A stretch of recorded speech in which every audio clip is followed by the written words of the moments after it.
Hello everyone, welcome to Nine Star Academy. आज के इस वीडियो में हम लोग बात करेंगे जेई मेंस सेशन फर्स्ट का जो 22 जनवरी को मॉर्निंग शिफ्ट में एग्जाम हुआ है उसके रिगार्डिंग इन डिटेल में आपको बता रहा हूँ। ठीक है, अभी आपका जिस टाइम में रिकॉर्ड कर रहा हूँ सेकंड शिफ्ट अभी चल रहा है। ठीक है, इवनिंग शिफ्ट वाला एग्जाम।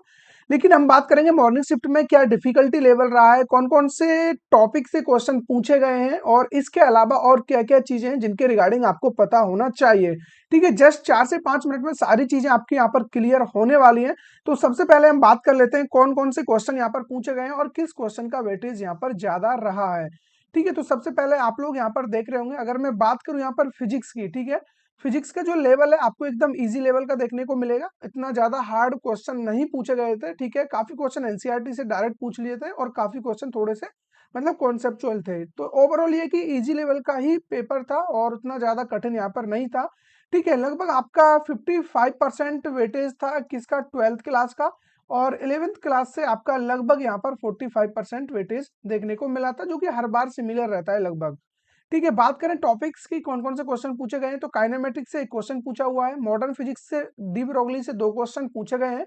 डी ब्रोगली से हर बार क्वेश्चन पूछा जाता है, आप चाहे जिस भी एग्जाम को उठाकर देख लीजिए। डायोड से भी एक क्वेश्चन आया हुआ है, पोटेंशियोमीटर से एक क्वेश्चन है, ग्रेविटेशन से भी एक क्वेश्चन पूछा हुआ है, करंट इलेक्ट्रिसिटी से भी 2-3 क्वेश्चन पूछे गए हुए हैं। ठीक है, रोटेशन से भी एक क्वेश्चन आया हुआ है, ऑप्टिक्स से 2 क्वेश्चन पूछे हुए, लेटेंट हीट से भी एक क्वेश्चन इस बार पूछा गया है मॉर्निंग शिफ्ट में। ठीक है, बात करें मैथमेटिक्स की, तो मैथमेटिक्स में वेक्टर एंड 3D, जैसा कि आपको पता है हर बार लगभग 3 से 4 क्वेश्चन पूछे जाते हैं। तो इस बार भी 3 क्वेश्चन मॉर्निंग शिफ्ट में पूछे गए हैं। ठीक है, और इसके अलावा यहाँ पर ओवरऑल हम मैथ की बात करें तो मैथ हर बार लेंदी लगता है बच्चों को और होता भी है, उसमें कैलकुलेशन थोड़ी ज्यादा होती है।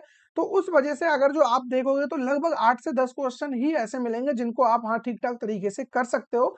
बाकी ये कि 8-10 क्वेश्चन भी आप कर ले जाते हो तो भी आपका अच्छा खासा स्कोर मैथ में बन जाएगा, कोई दिक्कत नहीं है। ठीक है, इसमें आप लोगों का अच्छा स्कोर बना करके फिर बाकी टॉपिक्स पे या फिर बाकी सब्जेक्ट पे आप फोकस कर सकते हो। ठीक है, मैथ के पीछे उतना ज्यादा भागना भी नहीं है कि नहीं बन रहा है तब भी लगे हुए हैं।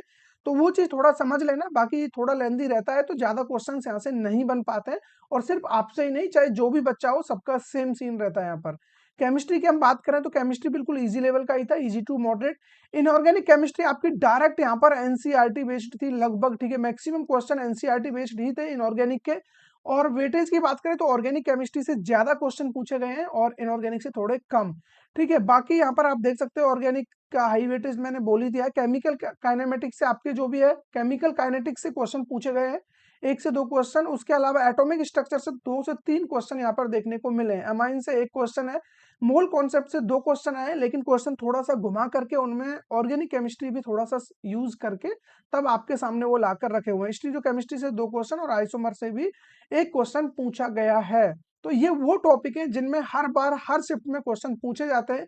तो आई होप आप लोगों ने ये टॉपिक्स तो अच्छी तरीके से पहले ही अपने स्ट्रॉन्ग कर रखे होंगे। इसके अलावा बहुत सारे टॉपिक ऐसे हैं जिनके बारे में बच्चे नहीं बता पाए, क्योंकि जो टॉपिक उनको ज्यादा उन्होंने पढ़े होते हैं तो उनके रिगार्डिंग उनको ज्यादा इंफॉर्मेशन रहती है।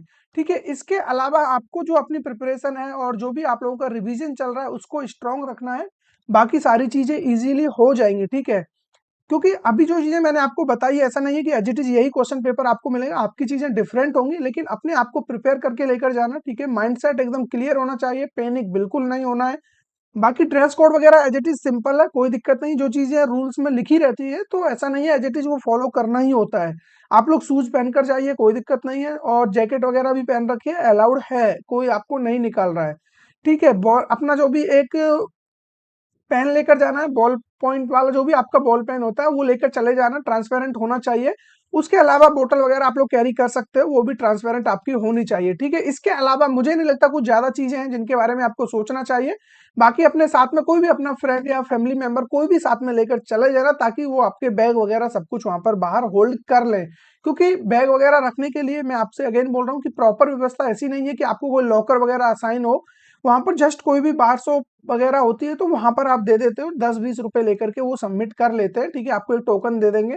लेकिन आपको एज ए सिक्योर और अपने माइंडसेट को क्लियर रखना है कि आपका फोन चोरी होना, बाकी इक्विपमेंट है वो सब सेफ रहे, तो उसके लिए आप साथ में किसी को ले जाओ, उससे बेटर यहाँ पर कुछ भी नहीं है। बाकी जैसे ही इवनिंग शिफ्ट होता है इसके रिगार्डिंग मैं आपको बता रहा हूँ, कट ऑफ कितना जाने वाला है एग्जैक्टली, ठीक है, तो वो सब हम डिस्कस कर रहे होंगे।